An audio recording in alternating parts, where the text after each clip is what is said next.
દેશની સીમાઓ માતાના વસ્ત્ર સમાન છે. તેનું રક્ષણ કરવું દરેક ભારતીયની ફરજ છે. ભીષ્મ પિતામહ.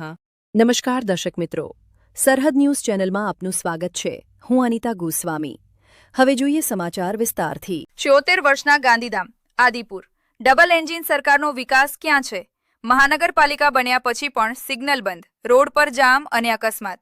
ગાંધીધામ આદિપુર ગાંધીધામ દેશની આઝાદી સાથે જન્મેલું શહેર, સિંધમાંથી વિસ્થાપિત થયેલા ભાઈઓ માટે આશાનું કેન્દ્ર.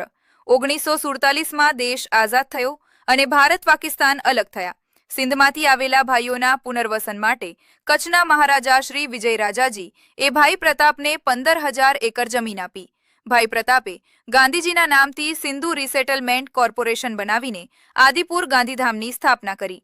ગાંધીજીના સર્વોદયના સપનાનું શહેર આદિપુર ગાંધીધામની સ્થાપનાના 76 વર્ષ અને મહાનગરપાલિકા બન્યા પછી પણ શહેરની હાલત જોઈને સવાલ થાય છે કે ક્યાં છે ડબલ એન્જિન સરકારનો વિકાસ?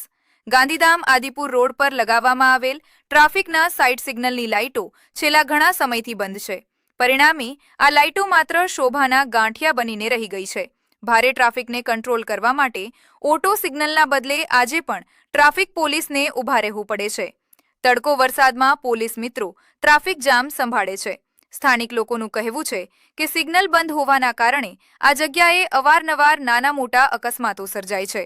છતાં તંત્રનું ધ્યાન નથી. કંડલાની કરોડોની આવક આવે છે, પણ શહેરના રોડ અને સિગ્નલ ઠીક નથી થતા. 76 વર્ષમાં માત્ર વાયદા જ જોયા.